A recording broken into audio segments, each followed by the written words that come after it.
Amém?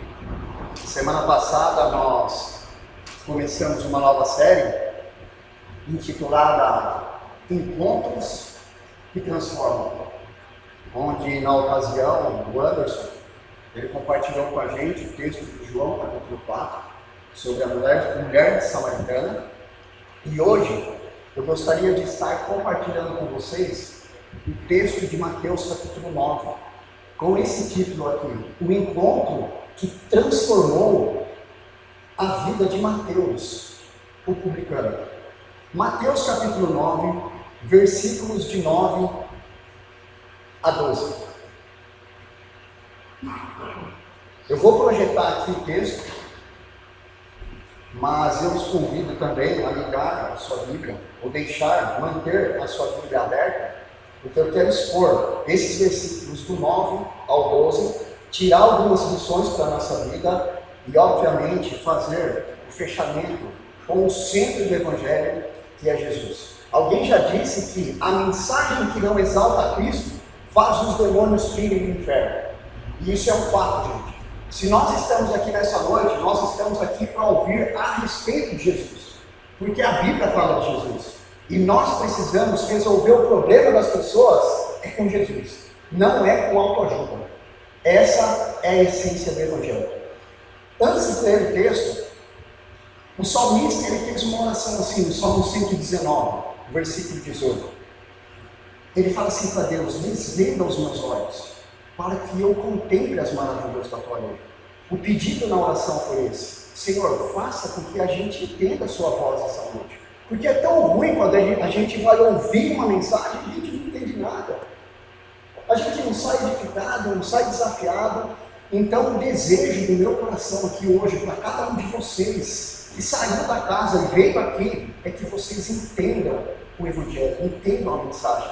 O desafio para vocês nessa noite, dependendo de uma forma única e exclusiva de Jesus. O texto sagrado, conforme o relato dele, do próprio Mateus, o publicano, ele fala assim, ó: partindo Jesus dali, viu um homem chamado Mateus, sentado na coletoria, e disse-lhe: segue-me. Ele se levantou e o seguiu. E sucedeu que, estando ele em casa, à mesa, muitos publicanos e pecadores vieram e tomaram lugares com Jesus e seus discípulos. Ora, vendo isto, os fariseus perguntavam aos discípulos: por que come o vosso mestre com os publicanos e pecadores? Versículo 12. Mas Jesus, ouvindo, disse: os sãos não precisam de médico, e sim os doentes. Quando eu olho para a Bíblia, eu vejo que nenhum dos 12 apóstolos que Jesus escolheu era um doutor, nenhum dos 12 foi um teólogo ou algum tipo de mestre. Pelo contrário, quando eu olho para a palavra de Deus, eu vejo Lucas capítulo 24, versículo 25, o próprio Jesus comentando a respeito dos 12, que eles eram homens muito lentos para entenderem. Tinham dificuldade para entender. Por exemplo, um dos apóstolos de Jesus havia sido um zelote, Simão, o zelote. O zelote, só lembrando, eles eram os mais voltados para a política, e os zelotes, eles eram um grupo de pessoas que odiavam os romanos, e eles tinham como objetivo se livrar por completo da ocupação romana, que tinha o poder nas mãos. Os zelotes viviam fazendo rebelião com os romanos. E um dos apóstolos de Jesus havia sido um zelote, Simão, o zelote. Outro dos apóstolos, como por exemplo, Mateus, ele era um publicano, ou seja, um coletor de impostos, praticamente considerado pelo seu povo, os judeus, como um traidor. Os outros apóstolos, talvez, tinham sido artesãos, gente comum. Sabemos que alguns deles eram homens pescadores, pecadores e pescadores. Gente simples, pessoas como eu. de pessoas como você. O que me chama a atenção é que esses homens simples, eles deram continuidade a um ministério que nos abençoa até aos dias de hoje. O que Deus fez? Deus, em sua graça maravilhosa e profunda, Deus trabalhou na vida desses 12 homens e os capacitou, esses 12, e os usou na proclamação do Evangelho, ao ponto de Atos capítulo 17, versículo 6, informar que aqueles homens tinham virado o mundo de cabeça para baixo com a proclamação do Evangelho. E isso é lindo demais.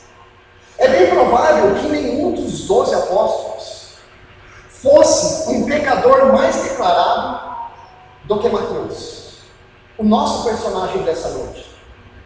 Por exemplo, eu coloco assim, que em Marcos capítulo 2, versículo 14, Mateus, ele é chamado pelo seu nome judeu. Como que era o nome judaico dele? Levi. Porque lá diz o texto, Levi, filho de Alfeu. Esse Mateus, ele é o autor desse evangelho que leva o seu nome, do livro que nós estamos compartilhando essa noite. E a respeito de Mateus, nós sabemos muito, mas muito pouco a respeito de Mateus. A única verdade da qual temos certeza é de que esse homem chamado Mateus, que era um publicano, ele era um homem humilde, um homem retraído, depois que conheceu o evangelho, que se colocou totalmente em segundo plano ao longo do seu extenso relato e da vida do ministério do Senhor Jesus. Olha só que interessante.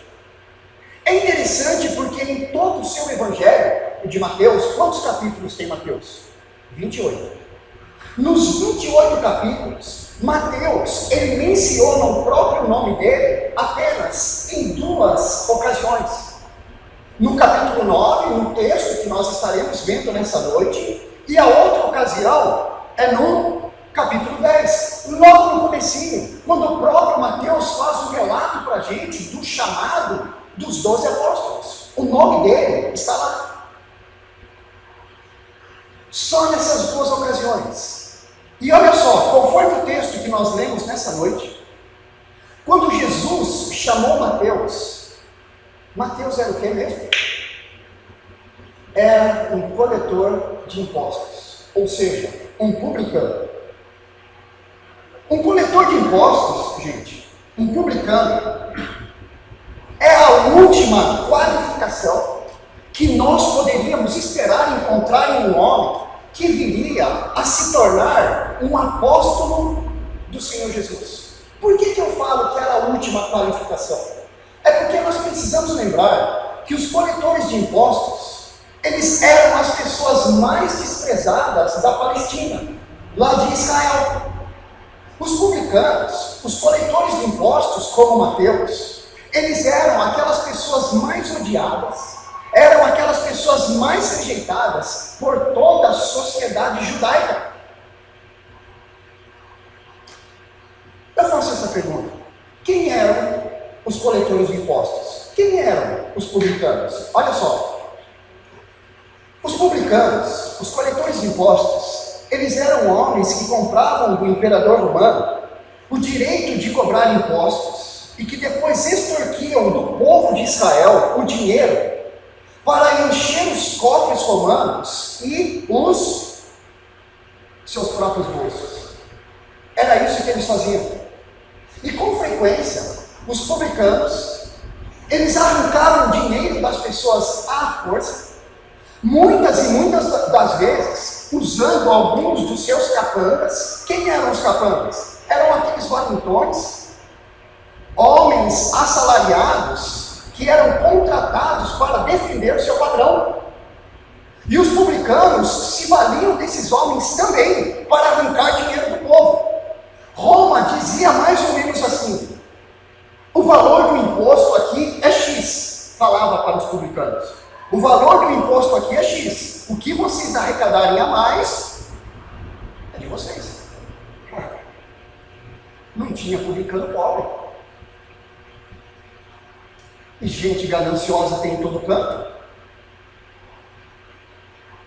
O texto que lemos Conforme Mateus capítulo 9, o próprio Mateus, ele registra para mim e para você aquele momento do chamado de Jesus para ele.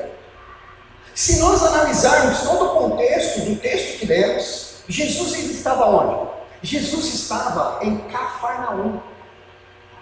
O relato aparece do nada, pegando o leitor, nós que lemos, totalmente de surpresa. Por exemplo, o versículo 9, ele diz assim: partindo Jesus dali, ele viu um homem chamado Mateus, sentado na coletoria, e disse-lhe: segue-me. E Mateus fala, ele se levantou e o seguiu. Aí nos versículos seguintes, Mateus prossegue dizendo, olha o versículo 10. E sucedeu que, estando Jesus em casa, agora na casa de Mateus, vocês vão entender isso aqui. Jesus estava na casa de Mateus, à mesa, muitos o quê? Muitos o quê?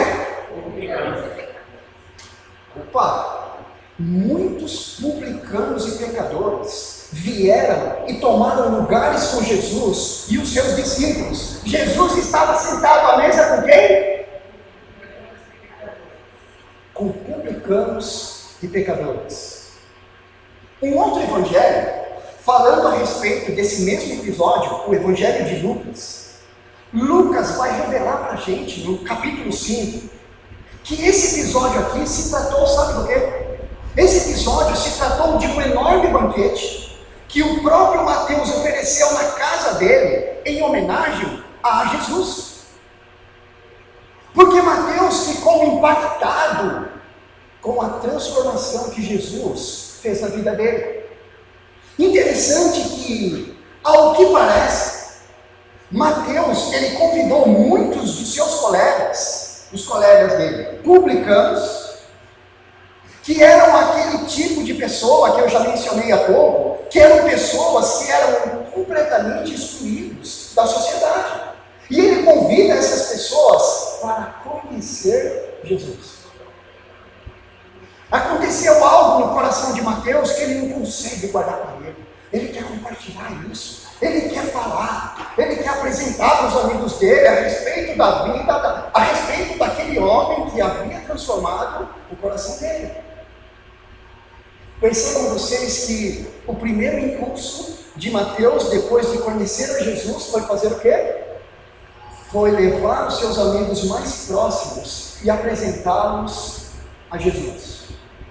Andão compartilhou com a gente a respeito da mulher samaritana, que foi tirar água do poço num horário inapropriado. Não era costume das mulheres fazerem isso. Tirar água do poço ao meio-dia, o sol é muito forte lá. Mas a mulher foi a esse horário porque ela não queria contato com as pessoas. E quando Jesus chega lá e mostra para ela que a vida só vale a pena ser vivida nele, essa mulher larga o cântaro, ela volta correndo para a cidade e agora ela quer falar para as pessoas da cidade dela a respeito de Jesus. Uma transformação tinha acontecido no coração dela. Gente, esse é o primeiro impulso na vida de alguém que realmente conheceu Jesus. Eu pergunto para você que está aí sentado me ouvindo: você conheceu Jesus de fato, de verdade? Esse é o impulso do seu coração, de fazer com que os seus amigos que ainda não conheçam a Cristo, conheçam a Cristo, ou pelo menos de você falar a respeito de Jesus para eles. Será que nós conseguimos? Será que a gente consegue fazer isso no lazer? Será que você faz isso no seu trabalho? Será que o seu vizinho pode olhar para a sua casa e falar assim: Jesus mora ali? E eu vejo isso através da vida daquele casal, daquela família. Esse é o primeiro impulso na vida de quem realmente, repito, de quem realmente conheceu a Cristo. Evangelho é isso, gente. O Evangelho é a gente compartilhar com as pessoas a respeito daquele que mudou o meu coração, que mudou a minha vida. Coloque na sua cabeça que as pessoas estão a passos largos do inferno. E se morrer sem Jesus, é sem chance. Se você é um conhecedor do Evangelho, Deus te chama. Qual foi o texto que foi lido aqui? 1 Pedro 2,9. Vós, porém, Vós, cristãos, se realmente é de Jesus, vós, porém, sois raça eleita, sacerdócio real, nação santa, povo de propriedade exclusiva de Deus, olha agora, a fim de proclamardes a virtude daquele Deus que vos chamou das trevas para o quê? A sua maravilhosa luz. Você consegue compartilhar com seus amigos que ainda não conhecem a Jesus a respeito de Jesus? Esse é o impulso que Mateus está tendo. Reflete na sua vida e no seu coração a respeito disso. Faça diferença onde Deus te levar. Mateus, aqui, ele estava tão empolgado de ter encontrado Jesus, que ele desejava, então, apresentar Jesus para todo aquele tipo de pessoa que ele conhecia e que ele tinha contato. O que ele fez, então? Ele organizou um banquete em homenagem a Jesus e convidou a todas aquelas pessoas que eram mais próximas dele para conhecer Jesus. Quer ver como que foi o banquete? Olha o que Lucas fala. No mesmo episódio de Mateus 9, Lucas fala assim, ó. Então ele ofereceu Levi, Levi é o nome de Mateus, aquele nome judaico dele, tá?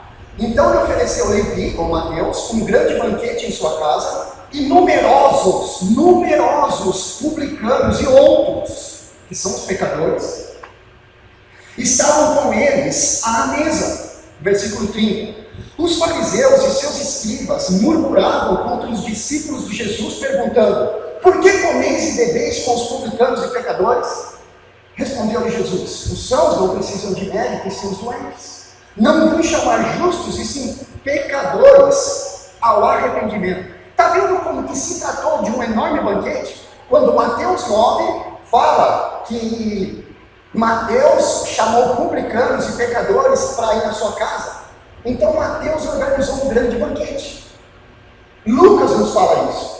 E eu levanto essa pergunta: por que Mateus, ele convidou publicanos e outros que eram desprezados para ir ao banquete em sua casa? Por quê?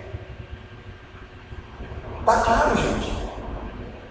Ele convidou esse tipo de pessoa porque, pelo fato de ser o único tipo de gente que Mateus conhecia, era o único tipo de gente que ele tinha contato.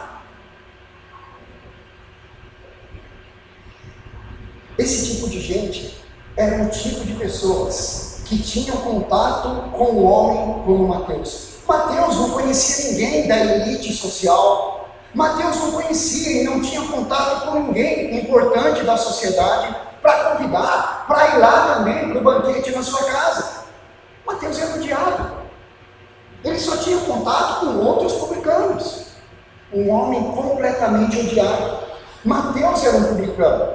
E conforme o próprio Mateus, ele escreve nesse evangelho, lá no capítulo 21, versículo 32, ele diz que os publicanos, ele fala que os cobradores de impostos se encontravam na mesma classe social, sabe de quem? Das prostitutas.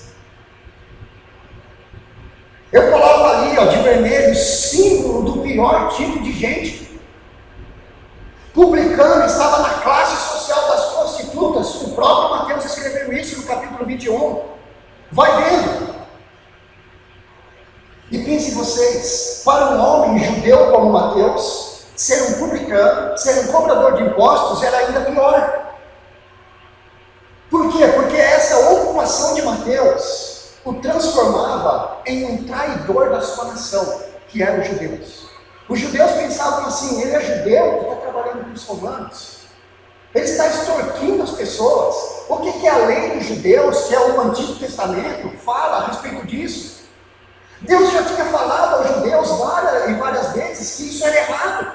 E Mateus, como um judeu, ele tinha conhecimento disso. Mas ele estava vivendo assim.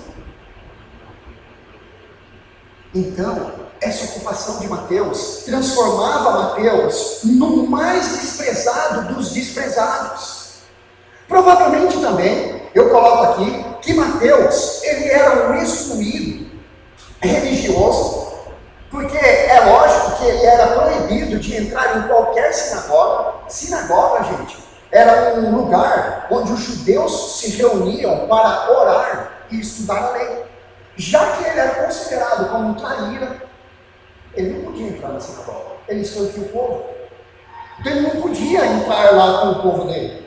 Assim, então, os únicos amigos de Mateus eram criminosos, eram publicanos, eram prostitutas e, vamos dizer assim, gente dessa laia. Gente desprezada. Símbolo do pior tipo de gente, em vermelho lá. Então vejam vocês, foram exatamente essas pessoas que Mateus convidou para participar daquele banquete lá na sua casa, para conhecerem Jesus. E sabe uma coisa? A Bíblia nos informa que, de acordo com o relato do próprio Mateus, Jesus e os seus discípulos foram de bom grado e comeram com essas pessoas, se relacionando com pecadores. Não tem como, gente, a gente se excluir do convívio de pessoas pecadoras. Nós somos também. A única diferença de nós que temos a Jesus com aqueles que não têm a Jesus é que nós somos pecadores arrependidos e eles ainda não. Mas para eles se arrependerem, você precisa apresentar para eles o Jesus que mudou a sua vida. Jesus foi lá, à mesa, e de bom grado comeu com eles. Quer ver? Olha só o que o próprio Mateus escreveu no versículo 10. Falando de Jesus, estando ele em casa, à mesa, muitos publicanos e pecadores vieram e tomaram lugares com Jesus e seus discípulos. Sabe o que nós aprendemos aqui? Mais uma vez, eu quero bater nessa tecla para que inculque na sua cabeça. Aqui nós aprendemos que nós é que precisamos ir até as pessoas em Jesus e não esperar que elas venham até nós, senão não tem sentido. Olha só que interessante, lá no Antigo Testamento, em Deuteronômio capítulo 4, Deus tinha chamado Israel, o povo de Israel, os judeus, para servir de luz para as outras nações, para os outros povos que não conheciam a Deus. Então lá em Deuteronômio 4, 8, 9, está escrito assim, ó, Deus fala assim ao povo dele: gente, vivam essa lei que eu estou dando para vocês, e vai acontecer que, se vocês viverem essa lei, os outros povos que ainda não me conhecem vão olhar para a vida de vocês, judeus, e vão dizer assim: que leis tão justas tem esse povo? Nossa, quem que é o Deus deles? Ou seja, outras nações seriam atraídas a Israel. Sabe qual é a triste notícia? É que Israel, que tinha sido chamado para ser luz, foi pior do que as outras nações, a ponto de, quando nós lemos os profetas, os livros proféticos falam assim, repreendendo o povo de Israel: vocês, gente, se tornaram pior do que outras nações. Vocês foram chamados por Deus para ser luz, só que vocês se tornaram piores. Não é verdade que nós que fomos chamados para ser luz no nosso trabalho, no nosso dia a dia, a maioria das vezes nós agimos de uma forma pior do que um ateu?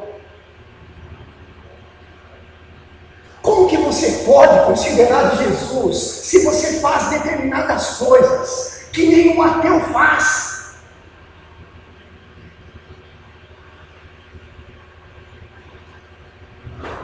Jesus foi lá e comeu com pecadores.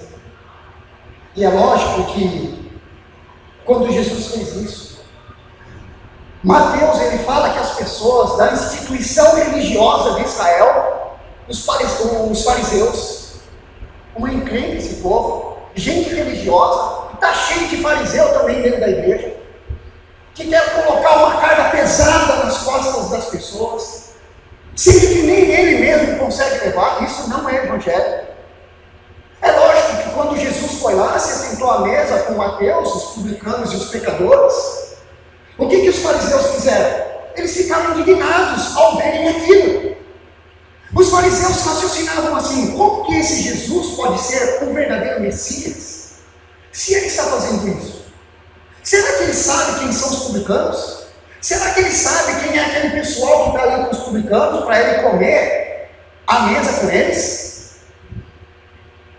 Eles ficaram escandalizados, eles ficaram indignados. E não demoraram então para eles, os fariseus, expressarem suas críticas aos discípulos de Jesus. Olha o versículo 9. Ora, vendo isso, os fariseus perguntavam aos discípulos: por que come o vosso mestre com os publicanos e pecadores? Está vendo como que eles estão escandalizados? Não é para você se excluir dos pecadores. Viva no meio deles, fazendo diferença positiva, não dando mau testemunho, não sendo mais trevas do que eles. Senão, como que eles conhecerão a Cristo? Vejam que interessante que quando os fariseus questionaram os discípulos de Jesus a respeito disso, olha o versículo 12 que Jesus fala. Mas Jesus, ouvindo, disse: os sãos não precisam de médico, e sim os doentes. Aqui, queridos, Jesus está dizendo que são exatamente os doentes, obviamente, que precisam de médico. Em outras palavras, Jesus está falando assim que ele não tinha vindo para chamar os hipócritas fariseus, que não estavam dispostos a reconhecer os próprios erros, os próprios pecados, e que viviam questionando a Cristo, mas Jesus tinha vindo exatamente a pecadores que estavam dispostos a se arrepender. É interessante observar que 3 coletores de impostos, eles são mencionados especificamente nos evangelhos. Por exemplo, em Lucas 18, tem uma passagem lá de um publicano que é mencionado por Jesus na parábola do fariseu e o publicano. Lá em Lucas capítulo 19, nós temos a famosa passagem de Zaqueu, que inclusive há uns anos atrás teve uma música que eu não aguentava ouvir mais. Como Zaqueu, eu quero subir, lembra? Zaqueu era publicano. Lucas capítulo 19. E aqui em Mateus capítulo 9, que é o nosso texto dessa noite, vai falar também de um publicano. Esses 3 relatos aparece um publicano, um cobrador de impostos. Sabe o que me chama a atenção? O que me chama a atenção é que os 3, cada um deles, encontraram o perdão. O que isso nos ensina? Que o nosso Deus é o Deus da graça, é o Deus que perdoa, é o Deus que restaura. Eu não sei como você entrou aqui essa noite, mas independentemente de como está a sua vida hoje, se você se aproximar do Salvador, há perdão suficiente para a sua vida. E tem sentido você continuar caminhando em Cristo, porque Jesus veio exatamente para pecadores que estão dispostos a se arrepender e continuar caminhando. Lembre-se que os coletores de impostos, eles tinham que ficar afastados, como eu já falei, de qualquer grupo, uma vez que eles eram muito odiados.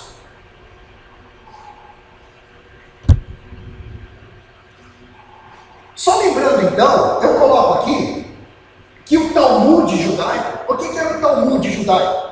O Talmud judaico era um livro que os judeus eles tinham, e lá continha a lei e as tradições dos judeus. E o Talmud judaico ensinava que era certo enganar um coletor de impostos e mentir para ele, pois era isso que merecia alguém cuja profissão se baseava em extorquir os outros. O Talmud dizia isso. O fato é que os publicanos, eles tinham certa quantia que eram autorizados a coletarem para o governo, a Bíblia mostra isso, mas também existia um acordo secreto com o imperador romano que permitia aos publicanos tributar outras taxas e impostos adicionais que conseguissem e ficar com uma porcentagem para eles. Por isso que eu disse naquele momento que não tinha publicano pobre. Eles pegavam uma parte para eles. Olha só que interessante isso aqui. haviam dois tipos de coletor de impostos. Existiam o que era chamado de os gabai e os moquins. Os gabai eram aqueles coletores de impostos, eram aqueles publicanos gerais, aquele tipo de coletor de impostos que coletavam impostos sobre propriedades, sobre renda e imposto que todo adulto deveria pagar. Então, falando aqui dos gabai, esses impostos aqui que eles arrecadavam eram determinados por tributações oficiais. Então, pensando nos gabais, a esse nível não havia tanta corrupção por parte deles. Agora, esse outro grupo, os moquins, era aquele grupo de publicano que coletavam os impostos sobre importações e exportações, bens para o comércio interno e sobre praticamente tudo que era transportado nas estradas. Esse outro grupo aqui, os moquins, eram quem colocavam aquelas cabines de pedágio nas estradas e nas pontes. E esses coletores cobravam até das pessoas que usavam animais de carga. Cobravam impostos, a taxa até deles. Eu coloco que cobravam ainda tarifas sobre encomendas, cartas e tudo que conseguissem taxar. No final ali, suas tributações eram arbitrárias e injustificadas. Esse grupo era terrível. E dentro desse grupo dos moquins, haviam dois tipos de moquins. Tinha o que era chamado de os grandes moquins e os pequenos moquins. Olha só, os grandes moquins, eles ficavam nos bastidores e contratavam outros para arrecadarem impostos para ele. Um tipo de um patrão que contrata a gente para trabalhar para ele. Por exemplo, Zaqueu, ele é considerado um grande moquin. Por quê? Lucas capítulo 19, versículo 2 diz que Mateus era o quê? O maioral dos publicanos. Maioral dos coletores de impostos. Zaqueu era um tipo de publicano, um grande moquin. Por quê? Ele supervisionava uma grande área de coleta e ele tinha outros publicanos que trabalhavam para ele. Por isso que Lucas 19 diz que ele era o maioral dos publicanos. Já o personagem dessa noite, Mateus, ele era um pequeno moquin. Ele não era o tipo de publicano que contratavam outros para trabalhar para ele. Ele era um pequeno moquin. Sabe por que nós sabemos isso? Porque o versículo 9 do nosso texto nos diz que ele estava sentado em qual lugar? Na coletoria. Ele estava sentado naquela cabine. Então vejam vocês o trabalho. Vejam vocês a ocupação de Mateus. Ele trabalhava numa coletoria onde ele tratava diretamente com o povão. Ele não tinha pessoas que trabalhavam para ele, não, um grande moquin. Ele era um pequeno moquin, ele estava ali na coletoria, era ele que lidava diretamente com o público. E assim faziam os publicanos que eram um pequeno moquin. Mateus, um pequeno moquin como Mateus, era o tipo de publicano que as pessoas, que o povão, que o público mais odiava, mais se ressentia dele, porque o povo estava olhando o publicano na coletoria. Era o pior dentre os piores, Mateus. Então nenhum judeu de bem e em sã consciência que conheciam as leis do Antigo Testamento, e Mateus era judeu, como eu já disse, então nenhum judeu em bem e em sã consciência jamais escolheria, gente, ser um publicano, ser um coletor de impostos. Por que Mateus foi? Mateus havia, sem dúvida alguma, se afastado não apenas do seu próprio povo, os judeus, mas naquele momento ele estava vivendo afastado de Deus também. Ele conhecia a lei. Ele sabia o que a lei de Deus dizia para ele. Ele era um judeu. Então pense vocês que Mateus, sendo um publicano, ele não podia frequentar a sinagoga e também era proibido de oferecer sacrifícios de adoração no templo, o que era de grande significância para um judeu. Ele não podia, ele tinha que viver excluído. Mateus, então, ele se encontrava numa situação pior do que uma pessoa que não conhecia Deus. Já pensou chegar a esse estágio? De você dizer que conhece a Jesus, mas dependendo da sua vida lá fora, as pessoas olharem para a sua vida e falar: ele é crente? Não acredito. Esse era Mateus. Assim então Mateus, gente, deve ter ficado sem reação, extremamente perplexo. Ele deve ter ficado admirado quando Jesus passa ali pela coletoria dele e o faz o convite: segue. Já pensou? O convite de Jesus, conforme nós lemos, vem do nada. Diz o texto que Jesus passa dali e fala para ele: segue-me. E de acordo com o relato do próprio Mateus diz que Jesus o viu sentado lá na coletoria e disse-lhe: segue-me. E imediatamente, sem qualquer hesitação, o que Mateus fez? Diz lá o final do versículo: ele se levantou e o seguiu. Se levantou e o seguiu. O relato de Lucas é lindo também, porque Lucas acrescenta uma expressão que Mateus não fala. Lucas diz que quando Jesus passa lá, fala para ele: segue. Diz Lucas 5:28 que ele se levantou e o quê? Deixando tudo. Mateus não falou que ele deixou tudo, Lucas fala. Fala que ele se levantou, deixou tudo e o seguiu. Vejam a expressão que Lucas usa. Mateus deixa tudo. Quando ele ouve o convite do maravilhoso Salvador, ele abandonou aquela coletoria. Mateus, ele ganhava muito dinheiro ali, gente. Ele deixa tudo.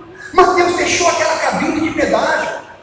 Ele estava falando assim com aquele deixar dele: eu estou renunciando a essa minha vida.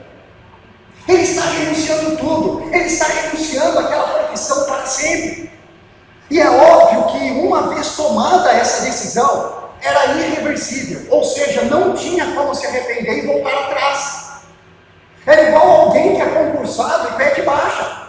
Eu estou querendo sair. Depois que você sai, não tem como voltar mais. Veja bem, Mateus, é isso mesmo? Não, eu quero deixar tudo para seguir Jesus. Olha que lindo. E é óbvio que quando Mateus fez isso, ele deixou tudo, não tinha mais como voltar atrás. Para mim, não faltavam pessoas gananciosas para ocupar aquela ocupação de Mateus. Rapidinho aquele lugar já foi preenchido. Assim que Mateus deixou a coletoria, outra pessoa assumiu o seu lugar. Uma pergunta, gente, para a gente caminhar para o fim. O que havia no coração de um homem como Mateus, que o fez largar tudo daquela maneira? O que será que aconteceu no interior, no mais profundo do coração de Mateus, que quando ele ouviu o convite de Jesus, ele deixa tudo? Mateus, você está ganhando muito dinheiro, cara. Vou deixar tudo. Eu quero seguir ele. Ele é maravilhoso, ele é lindo, ele dá sentido à minha vida. Eu achava que o dinheiro é que dava sentido. Quem dá sentido para a minha vida é Jesus. É na eternidade, gente, que eu e você precisamos investir. Mas o que fez? O que havia no coração de um homem como Mateus que o fez largar tudo daquela maneira? Olha só, nós podemos supor que Mateus era uma pessoa extremamente materialista, por isso que ele foi para essa profissão, é lógico. Então, uma outra pergunta: por que Mateus deixou tudo para trás e seguiu a Jesus sem saber o que o futuro lhe reservava? Pense vocês nos apóstolos que eram pescadores. Se não desse certo a caminhada com Jesus, eles poderiam voltar atrás. Agora, Mateus não. Se não der certo a caminhada com Jesus, como que eu vou assumir de volta a minha profissão? Não tinha mais como. Então, por que Mateus deixou tudo para trás para seguir Jesus, sem saber o que o futuro lhe reservava? A melhor resposta, gente, a melhor resposta, biblicamente falando, olha só, é que Qualquer que fosse a experiência daquela alma atormentada de Mateus, por causa daquela ocupação dele, que ele havia escolhido, de ser um publicano, bem no fundo do coração de Mateus, ele era um judeu que conhecia e amava o Antigo Testamento. Ele conhecia a lei de Deus, ele era um judeu. E eu coloco que para mim, Mateus, ele era um homem espiritualmente faminto. Ele tinha fome das coisas espirituais. Nós sabemos que Mateus, ele conhecia muito bem o Antigo Testamento. Por quê? Porque no Evangelho dele, nos 28 capítulos, ele cita mais ou menos 99 vezes o Antigo Testamento. São mais vezes do que todos os outros evangelhos juntos. Em um só evangelho, ele cita muitas passagens do Antigo Testamento. Então ele conhece bem o Antigo Testamento. Mateus, ele estava perfeitamente familiarizado com o Antigo Testamento. Mateus, ele possuía um bom conhecimento das Escrituras, que se encontravam à sua disposição. E para mim, ele deve ter realizado o estudo das Escrituras do Antigo Testamento por iniciativa própria. Porque ele não podia ir a uma sinagoga. Porque ele era um publicano, ele era um cobrador de impostos. Ao que parece, na busca de Mateus por preencher aquele vazio espiritual da sua vida, do seu coração, Mateus, ele se volta para as Escrituras, para a palavra de Deus. Mateus, ele acreditava no verdadeiro Deus, e por ter conhecimento do registro da revelação de Deus, ele compreendia as promessas que o Antigo Testamento faziam a respeito do Messias, que era Jesus. Mateus devia também saber sobre Jesus. Por quê? Porque pense comigo, ele trabalhando ali na beira da estrada, na coletoria, arrancando o dinheiro do povo, ele ouvia falar a todo tempo daquele homem que estava lá na Palestina fazendo milagres, fazendo coisas extraordinárias, como curando a enfermidade das pessoas, fazendo surdos ouvirem, fazendo o mudo falar, expulsando o demônio das pessoas. Mateus, ali na coletoria, ele ouvia a respeito desses feitos de Jesus o tempo todo. Assim então, quando Jesus apareceu ali, perto da coletoria dele, e pediu a ele que o seguisse, para mim, gente, a fé de Mateus, com a operação do Espírito Santo no coração dele, foi suficiente para ele deixar tudo e seguir o Salvador. A fé de Mateus é evidenciada não apenas pelo modo imediato de como ele responde a esse chamado de Jesus, mas é evidenciada também pelo fato de, depois de seguir a Jesus, o que ele fez na casa dele? O banquete. Porque o impulso dele é não guardar para ele a respeito de Jesus. Ele quer transmitir para as outras pessoas aquele feito maravilhoso que ele tinha sentido no coração dele. Eu quero apresentar para vocês a respeito do homem que mudou minha vida. Na alegria, então, da sua nova vida em Cristo, ele chama as pessoas que eram desprezadas da sociedade, aquelas pessoas que eram símbolo do pior tipo de gente, e apresenta a essas pessoas Jesus. O que nós aprendemos aqui?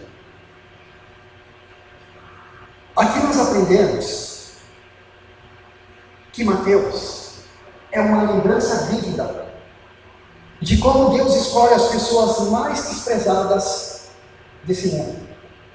Se você me falar, eu sou um João Pinheiro, você é um forte candidato a ser um escolhido de Deus.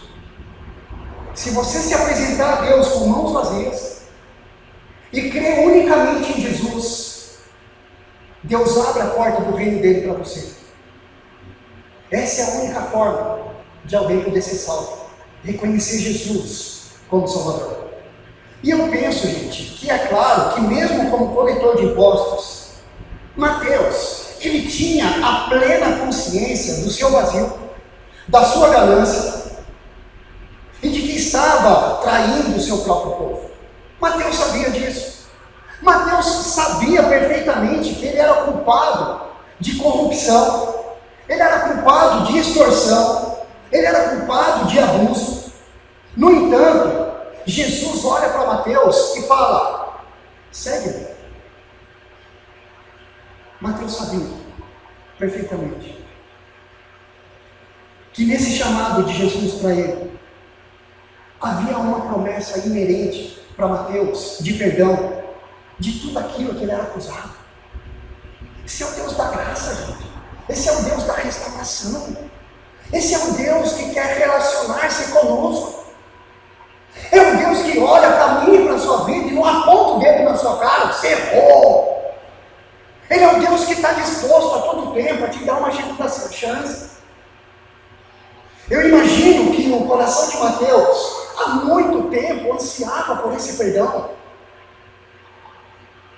E foi exatamente por isso que Mateus, então, quando ele ouviu a doçura do chamado de Jesus, ele se levantou, deixando tudo, conforme Lucas nos disse. Ele deixou a coletoria, e agora, então, ele vai dedicar o restante da sua vida para seguir e viver uma nova vida com Jesus. A partir daquele momento, isso é conversão. Não importa o que você fez até hoje, se hoje você chegar a Cristo e crer nele como Salvador, é uma nova vida a partir de hoje. A Bíblia fala assim, que as coisas velhas se passaram, e eis que tudo se fez novo. Isso é conversão, uma nova vida em Jesus. Para concluir, Mateus, então, um homem odiado, um homem completamente desprezado,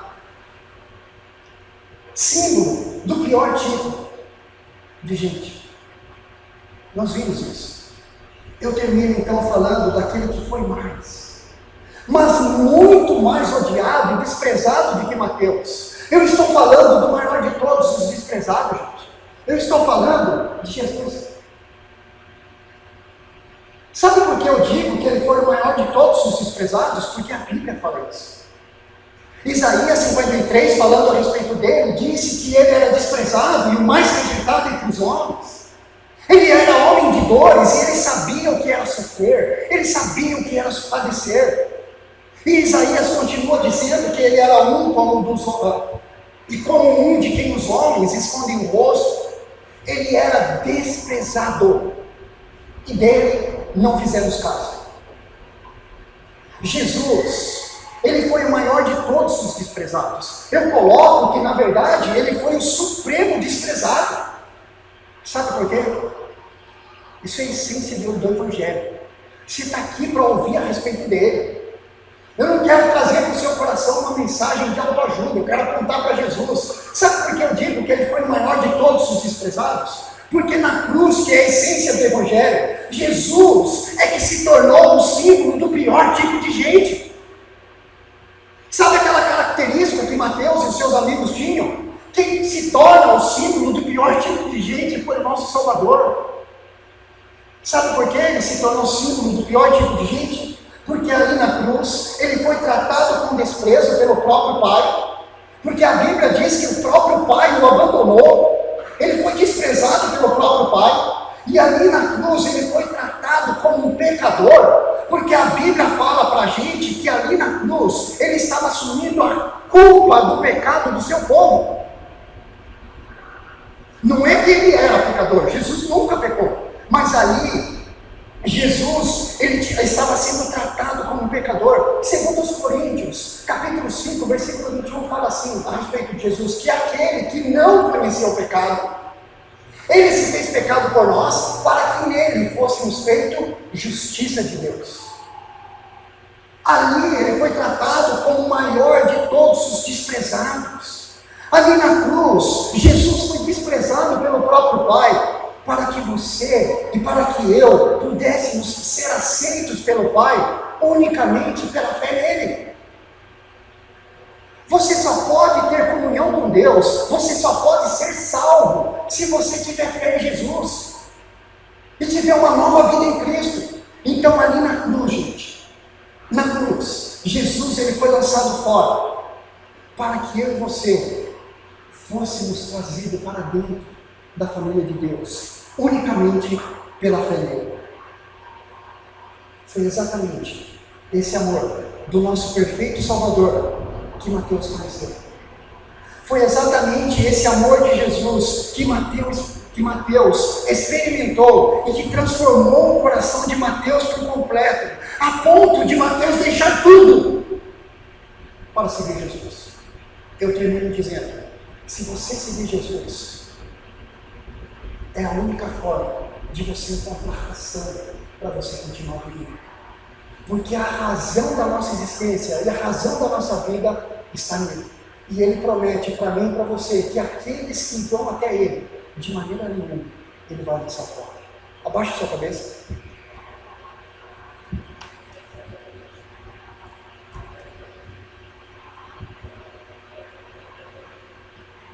Reflita na sua vida, de como você tem vivido por esses anos, por esses dias. E eu desafio a ter uma semana diferenciada no seu trabalho, no seu dia a dia, no seu lazer, na academia, com um frentista no posto de gasolina. Se você realmente conhece a Jesus, que o impulso do seu coração seja esse, de viver em todo lugar, falando desse maravilhoso Salvador que mudou a sua vida, se é que isso aconteceu. Senhor, muito obrigado.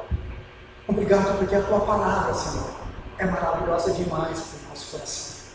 É dela que nós precisamos, Pai. Por isso Jeremias disse que quando ele a conheceu, ele logo as comeu.